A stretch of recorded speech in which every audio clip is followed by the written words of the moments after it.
Hi everyone, this is Kelly and I'm just here to talk a little bit about animal energy and particularly to look at this really pretty book. Now, there are times in which I simply buy things because I think they're beautiful. And this is definitely one of those cases where just the aesthetics of the book. One side has the blue, just the edges here have the blue, and the rest of the book does not. It's just really beautifully done with images, and it's just beautiful. And so I literally read a few of the entries of animals that I work a lot with, just to see, you know, what I thought about it, and then just picked it up. So I'm going to talk about this in a minute. But if you've watched my channel long enough, you know that I enjoy working with animal energy. I always have. I know that a lot of books and a lot of decks and things of that nature come to the idea of animal spirits, animal totems, animal guides, all of those types of things. From a Native American perspective, I think there is this misunderstanding, to be honest, that that is a Native American practice.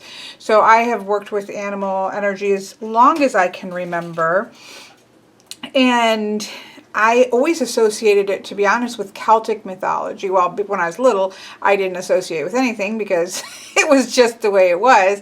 And when I was old enough to, start reading and start devouring, I lived in the mythology section of my library through grade school and up and things of that nature.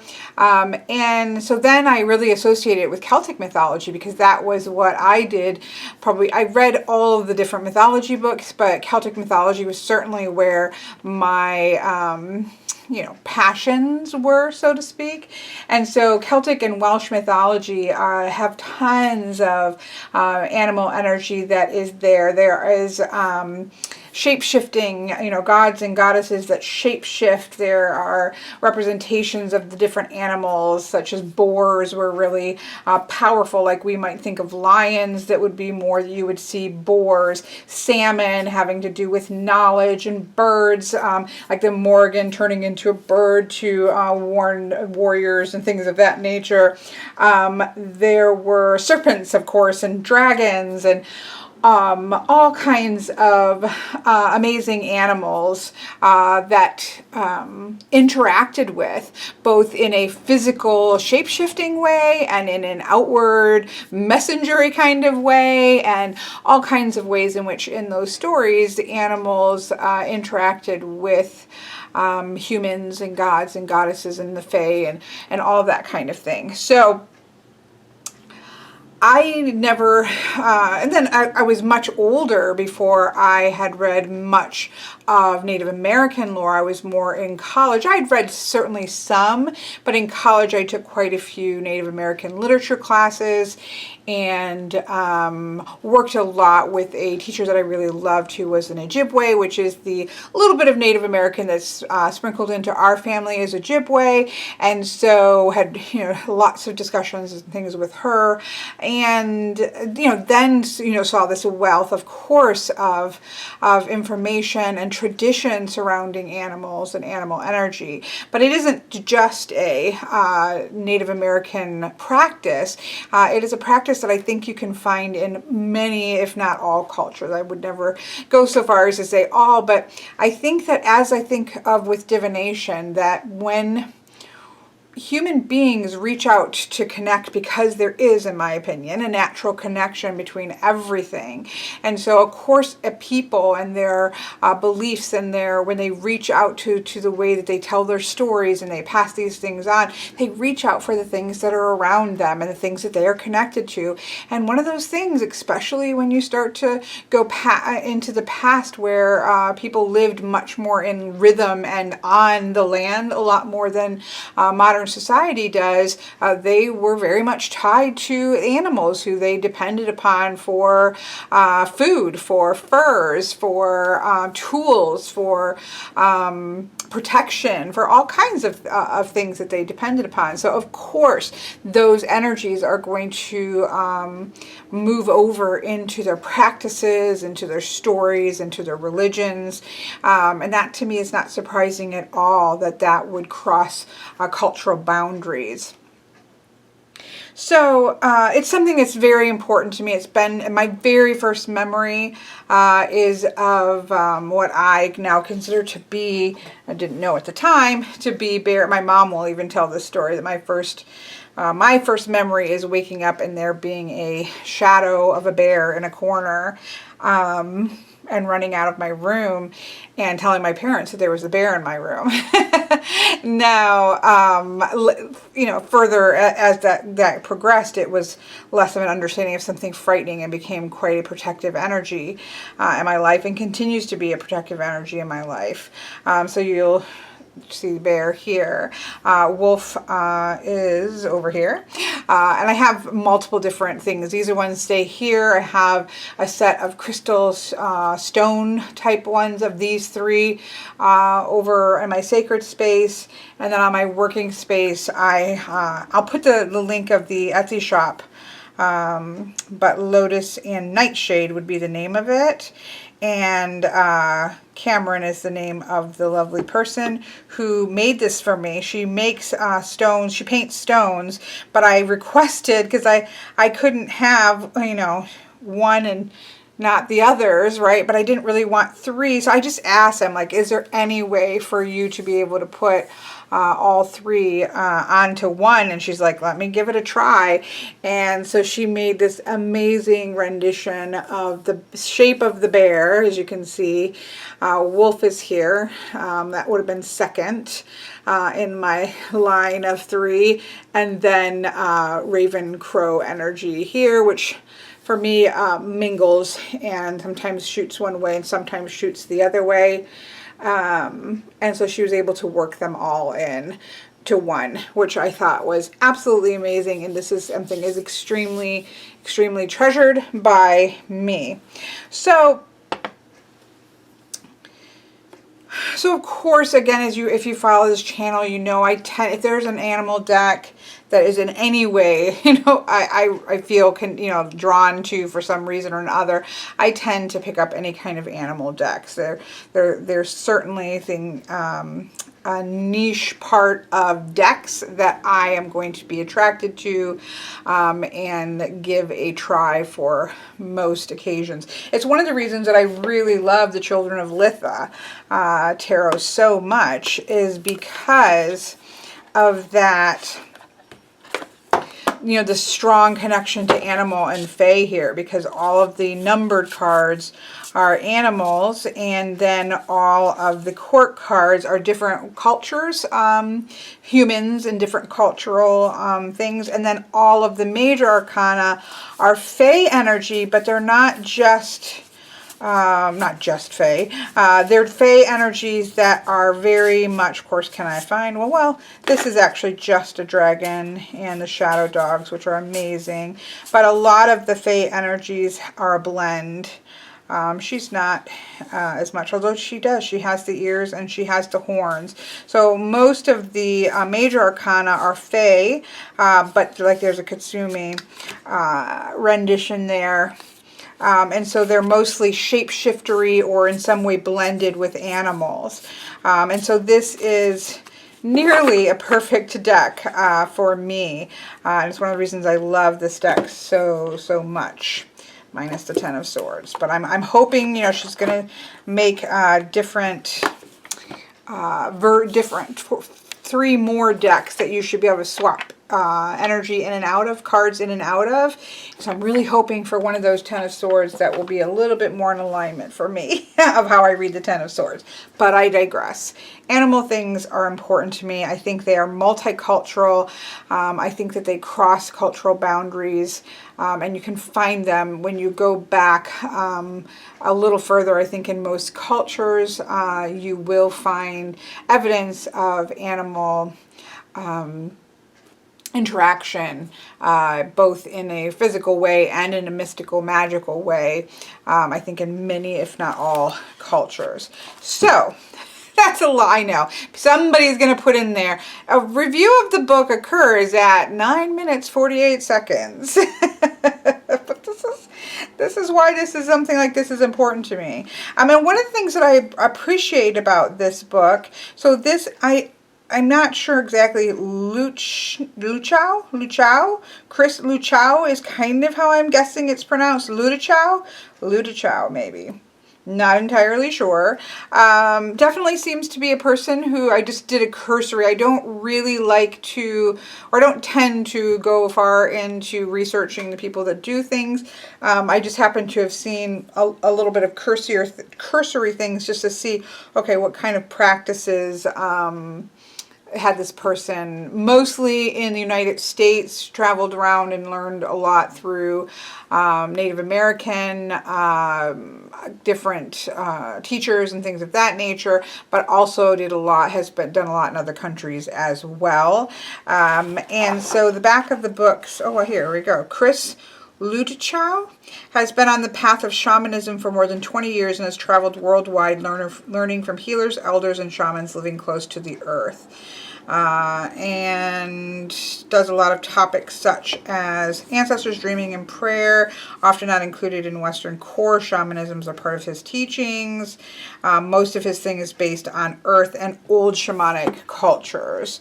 The back of this says, this unique guide is the perfect introduction. Now, I think that's important to pay attention to, right? This isn't supposed to be your be-all and your end-all of working with animal energy, right? This is just an introduction to discovering your personal spirit animal guide or power animal.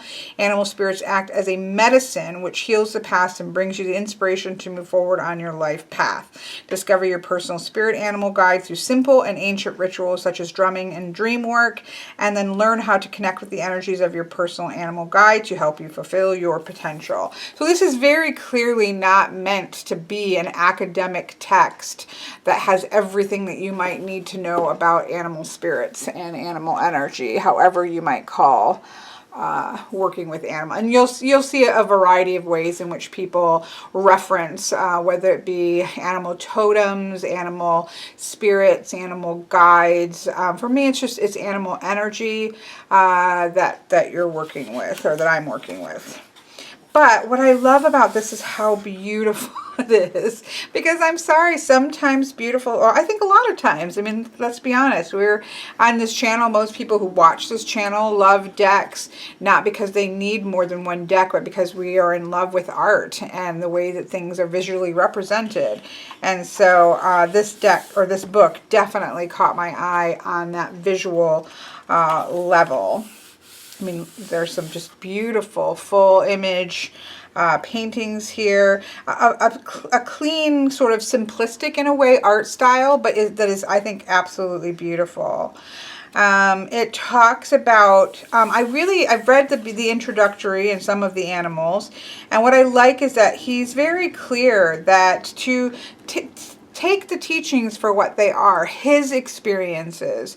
So he learned from many different teachers, both more shamanic style teachers, but then also at last he talks about somewhere where he ended up in a space in which he was also working with a more esoteric teacher about looking into more of the esoteric symbolisms of animals and things of that nature.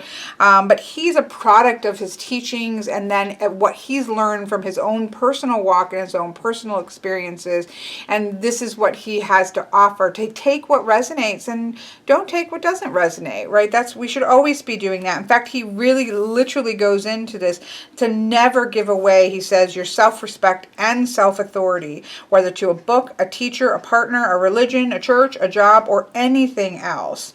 So that he writes what he writes and how he sees these things, but you should never abdicate that power of choice and belief to something like a book or a teacher that, you know, has had their own road and their own experience. So I really liked that he was really clear about that.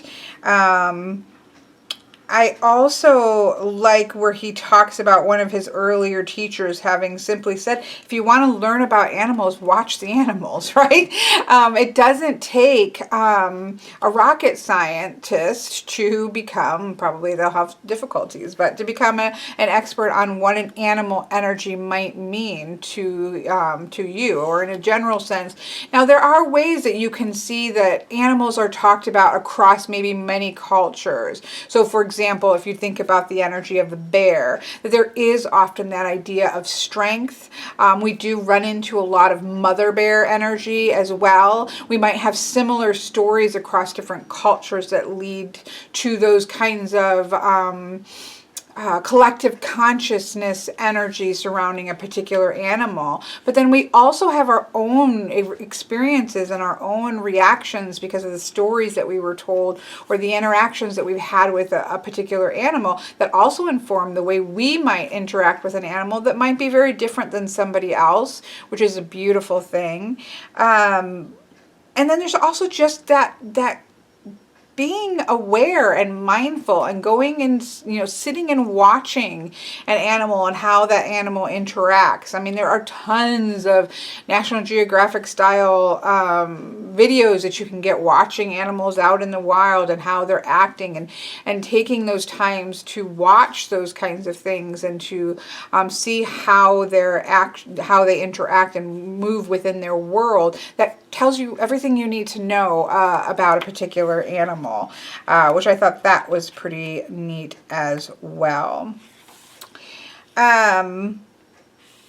He gives a little bit about his own personal experiences and how that every time he, interacts with and meets up with a particular animal, and how that then goes on to inform him.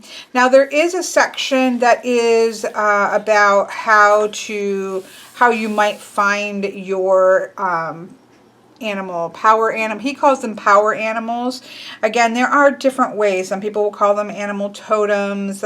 There's different ways to look at the terminologies that are associated. He calls your power animal what would be an animal that is a reflection of self. It's like an external visual of yourself, but it's also a mirror reflecting back something within you. It's really interesting because he talks about how people can take on the characteristics of their power animal, and you can watch somebody and watch them, maybe a woman in a high-powered business suit, and the way that she walks across in this very purposeful, even predatory way, that you can associate her with maybe a panther or something. You can watch people and see if you're attuned to that kind of thing, and start to see what kind of animals they may be associated to, which I thought was pretty interesting as well. But he calls them power animals, the ones that are reflections of yourself, and he seems to focus really on there being one, that we have one power animal, and then we would have, I'll see what the other ones that he calls them, maybe just animal energies. We'll see as we go on. He has a different power animal specific to that, and then you have other animals that come in that are more situational. And that's generally how you see animal energy working in terms of books or decks or things of that nature. There's usually at least those two distinctions between energy that you have worked with, and it's just always there. It's always at your disposal, so to speak, or the connection is always live, I guess it would be. And then a secondary level of animal energy that comes in and out because you happen to need it. And some, though, repetitively, like I think about spider energy, has been for the last few years very prominent, kind of coming in and out as that energy is needed, but still coming back. It's something that cycles back along the way. So I'm not entirely sure how I stand in that. I do think that there are these greater energies that are just more connective for whatever reason. It could be because you really needed that energy at childhood, and it's just stayed all along the way, and it's become such a tight bond. You know, for however that may or may not work, there is a difference to me between these three animal energies. And so, for example, this year I pulled an animal energy for each of the spokes of the wheel of the year. So 8 different animals that I'm kind of working with as a choice, saying, okay, this one I'm going to, for whatever reason this one came up, I'm going to work with this for this period, and getting to know that animal energy and things. That was a choice that I made, whereas sometimes things just come in randomly for a little while because that's the energy that I need. These are for me an energy that aren't going anywhere and only get stronger and stronger. Now, obviously, just like people saying pick one deck, I obviously can't pick one of these animals and say the other ones go away because you're not my power animal. I kind of see them more, and they do talk about the world tree and the branches and the trunk and the roots, which is something that I very strongly adhere to, and so I see it more as a 3-part. So maybe that the crow raven energy is obviously in the branches of the tree. The bear for me is down in the roots, ancestral and powerful and protective and deep, and then the wolf is that guidance on the physical plane of the trunk, right, of the tree. So I just happen to have one for each of the realms. That's okay. Do you, right? Reading this, all these things make sense about this sort of single animal that represents things that can across lifetimes represent things. And, it makes complete sense to me, but the fact of the matter is I would never tell one of these energies, sorry, you're not the real deal. So anyways, there's definitely sections here that are more shamanistic and explanation of shamanic path as being just that. It's a tradition or it's a path, that it's not a religion, but it's a spiritual path, and one that you can see across many different cultures. And I think, again, I talked about this in my video that was about shamanic decks, styled decks, and there being thought sometimes that creeps in that shamanism is a Native American thing, or shamanism is just a South American thing, or kind of linking it to one specific culture. But shamanism is a broad term that anthropologists or ethnographers, or I don't even think that's a word, but people who studied cultures named to a type of practice that they saw over and over again in different cultures. And so he does talk about that as well. And then I did like how he gives ways of either finding or working with your animal energies, and to me it all really resonated well. There are practices, again, that you will see across different shamanistic traditions. I think his traditions are probably lean more towards the Native American traditions, simply because of his history.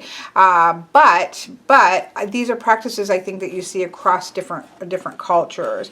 And the dreaming quest and working with animal energy during dreams, I think is huge. And so, he gives you ideas about how to work with dream recall, work with, I don't know if he ever talks about lucid dreaming. I did a lot of studying, I want to say in the 90s, I suppose, on and working strongly with like lucid dreaming and those kinds of things. I have very high dream retention. I always have. It's more of a natural thing, but then really put a lot of work into it as well. And so he does really give you some good ideas, even to your diet, about what we eat influencing the way that we can remember dreams.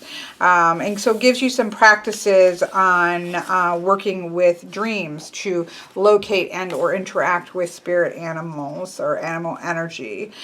He also goes into drumming, which is, of course, a very a practice that you will see again across cultures in shamanistic practices.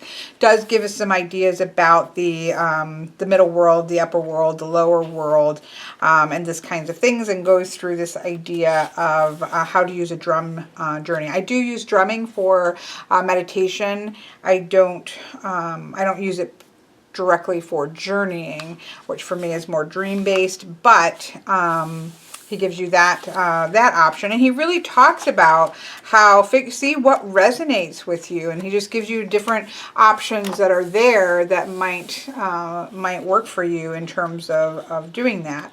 And then he goes into more about working with your power animal, forming that bridge that is there, studying the power animals, and he goes into talking about hunting of self, which I thought was really interesting section here.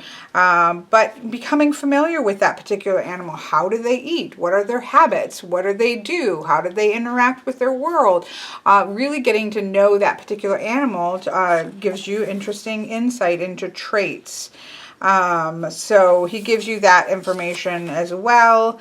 But I feel like all of it is done in a way that really respects the different paths that there are, and really respects that there are different ways that are going to resonate with people to connecting with this. Goes into a lot more about dreaming here. So he calls them spirit helpers. So he calls the power animals as being the sort of a single. I think he really does come from the aspect of a single power animal, and then having animal spirit helpers. Now, maybe I have some animal spirit helpers that have just stuck along because I just need that continual help. Who knows? But I don't really think a label much matters if you know. But I do think there are times in which animals come in and out, or animal energy comes in and out, just because you simply need that particular energy at the time. It's about really paying attention to the world around you. You know, as a robin, a robin was a robin one time that just followed me. I could have swore it was the exact same robin, even though realistically I probably wasn't, because it was all in different places, but the action was the same, or it would get to the lowest branch close to me, or if I was walking by a fence, it would pop along the side of the fence. And so that would happen multiple times. So then it's like, okay, there's a message there, paying attention. But you miss those things if you're not paying attention to that energy at play. Like I was with spider. I had spider energy. I kept pulling. And if there was a spider in a deck, I would pull it. But I wasn't a huge fan of spiders, and and then a spider, I was driving in a car, and it was like multiple things. I talked about it to several people, like, oh, just every deck, if it's got a spider in it, here comes a spider. I will pull that card. And then I was driving, and a very large spider just dropped down straight in front of me in the car. And I definitely could have easily, if it had been my daughter, she would have gotten in a terrible car accident. My instinct was first that horror that a spider is dropped down like right at eye level in the car. But I needed to get over so that I could pull over, because I couldn't obviously stay with this spider straight in front of me. But I did have to drive a while because I was on a country road. And so I had enough time to just calm down, breathe through it, come to terms with the situation before pulling over and releasing the spider into the world. And that moment was like, okay, all right, it's time to work with this energy a little bit better, right? Anyways, so he goes in, I don't even know what I was talking about, but the fact that you do have spirit helpers that come in, and they may come in and out depending on what it is that you need. He has a section called The Way of the Shaman, but I think most of this introductory kind of touches in and out with shamanistic or animistic style type of practice or energy. And so talking about shape-shifting in dreams, recognizing that you're in a dream, which for me is another term of that would be lucid dreaming. That's where you're aware that you are in a dream. Your consciousness is aware in the dream, which is some people do that naturally. Other people you can work at it. It's something that you can work at. Paying attention to signs, medicine walks, and so on and so forth. So you've got a fairly good chunk of about 55 pages of those types of things. And again, I feel like he does it quite respectfully. This again is not an in-depth book on how to become a shaman or how to walk a shaman's path. That's not the purpose of this book. It clearly labels itself as an introduction to these types of things, but from the perspective of working with animal energy. So so yeah, and I think that he does a good job at this. He's very clear about sort of where he's coming from, but he also leaves it very open to what is it that works and resonates with you. And then it goes into the animal spirits and the elements. He does have them categorized as in the elements. And there are about 6, I counted them, but I'm not going to recount them. There's more than 60. I think it even says somewhere on here, more than 60. But it doesn't use, I don't know entirely about the categories here, because you have earth animals, you have some air animals, and you have a few water and a few water/earth animals. There's no fire here because, let's see what he says. The element fire is not used as a grouping, but in the description of the animals, you will find that fire is present. Right. So I do think that a lot of animals can cross those sort of elemental boundaries, because they aren't like strictly earth, air, fire, water, one of all of them. I don't know why this was used as a structure. That would, to me, was a little bit odd, but it doesn't really stop me from enjoying it.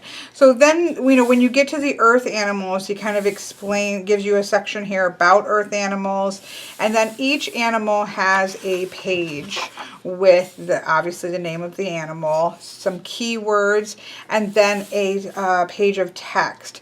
Some people will like this and some people won't. I really like the way this is set up, because he does give an experience in the world in which he had with that particular animal, and then go on to talk about what that particular animal can teach. And then sometimes he'll bring in that if there's sort of esoteric thoughts or schools of thought on a particular animal, he'll sometimes bring that in. I really like that setup, because I do think it highlights the fact that your experience in the real world with different animals is going to affect or impact or be your introduction to that particular animal, and that's important. So I like that sort of insight into an experience that he had with a particular animal. So it goes through. He's obviously a very well-traveled person, and so it's also interesting to see those kinds of things as well. So let's read. Okay, well, we're of course going to read, or at least read one of these so that we can see. I'm working with monkey energy right now.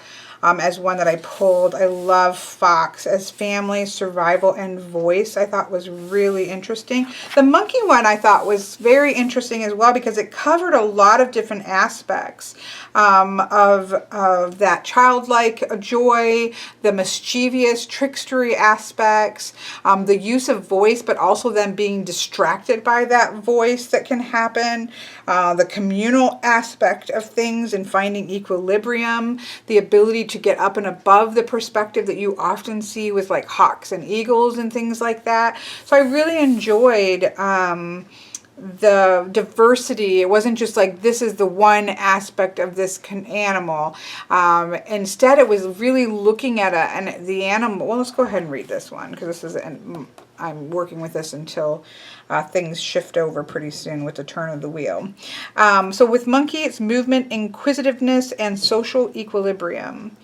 I was looking out over a forested valley below the snow-capped peaks of the Himalayas when a troop of monkeys came leaping towards some nearby vegetable patches. These plots were tended daily by the women from the village, and they must have been aware of their visitors, because within minutes they ran out to chase them off. Monkeys are full of energy, curiosity, and mischief. They are the acrobats of the forest, capable of moving with remarkable agility from tree to tree using arms, legs, and tail. They teach us to wake up and explore life, to use all our resources, and to take every opportunity. It is easy to sleep through life's adventures, and Monkey tells us to awaken the child in us who gets up to mischief. This quality helps children to understand the world. Taking risks opens the door to the unknown, a door we must step through in order to learn and avoid stagnation. Mischief indicates an appetite for life, an inner longing for exploration, fun, and adventure, although it obviously needs to be balanced and directed so that it doesn't harm others. Being noisily vocal, monkeys can be easily distracted by his own communicativeness, a lot like humans. There is a strong aspect of the trickster in Monkey. He calls attention to the nature of our mind and the need for us to discipline it through meditation and other practices that encourage a state of calm and inner stillness. Living in groups, monkeys form tight-knit communities and practice the art of solving problems among themselves. Monkeys can be consulted for help when equilibrium needs to be restored. From the tree canopy, he sees events as they unfold in the forest, and when enemies stalk, he will sound an alarm call to alert all creatures. So I think that is that's a really great, I just thought that was a really great way, because again, you often just get like a little paragraph and it's just like, oh, the monkeys are all about play and jumping around and they're always up to trouble, and that's there, but there is also the other things, the shrill calls, and you do think about sort of the sounds and the calls of monkeys, the way that they make, the community aspects. Like, he brings in a lot of little areas to think about with working with that monkey energy. Of course, I love the fox there. It does have a dog, coarse coyote with trickster energy. I think I just saw one. Oh, there's a boar. Obviously, you get a lot of boar stories in Celtic mythology. Jaguars, my beloved wolf, the pathfinder, the family, and the moon is what he associates this with. Let's see what this says. I'm going to read this one and then we'll stop. Of course, anybody can stop at any time. I always feel bad, but it's like, you don't have to watch.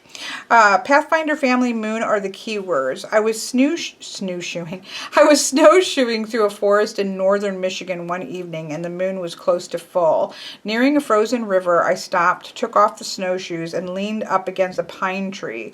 Snow deepened the silence, which was suddenly broken by a long, astonishing cry that filled the air with enchanted reverberation, the howl of a wolf. Wolf travels the land with her keen senses primed. She covers long distances with great speed, lightly and silently. She knows all trails. Call on her if you are lost or if you want to explore new territories or find another direction in your life. She is a pathfinder, bringing back accurate information so that you can make informed choices. In Native American Sign Language, the sign for wolf and scout are the same. Wolf will show you the shortest distance between water holes so that you don't waste time and energy. She teaches how to survive intelligently, how to be focused and clear. Wolf packs are highly organized so that individuals successfully cohabit, showing mutual respect. Wolf teaches us how to live together. The organization of some Native American tribes was inspired by wolf societies. Wolf shows us how important it is to have a strong family where there is support and devotion, yet he also teaches us that at times it may be appropriate to choose the freedom of solitude, becoming a lone wolf to sort things out. Reflecting alone may lead to clarity. Wolf sings to the moon, the chief of all women, and has the power of intuitive wisdom. This counsel is to be sought when the mind does not have a clear answer. When you find it, let your voice sound pure and strong, like wolf singing towards the sky up to Grandmother Moon. So you can see that this one definitely leans more to Native American lore surrounding wolf, but I think that you still get the energy of wolf here. And then it's not just like we do have kangaroo. So the animals are definitely not just what you might find, and although I'm guessing that the majority probably are. Healing, dreaming, and strength with the bear. And again, there are about magic messenger and the divine trickster.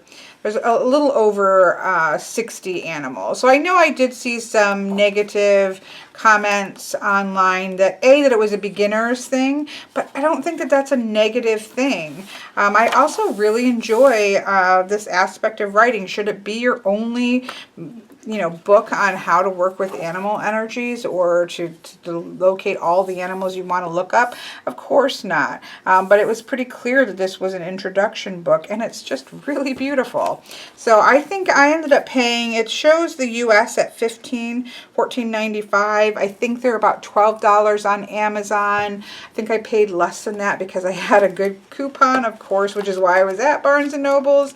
But I think it's beautiful, and if you're like me that just really loves things about animal energy, this may be something you'd be interested in. So I thought I'd do a quick walkthrough of it because I was excited about it. So I hope you've enjoyed this, and I will talk to you guys all later.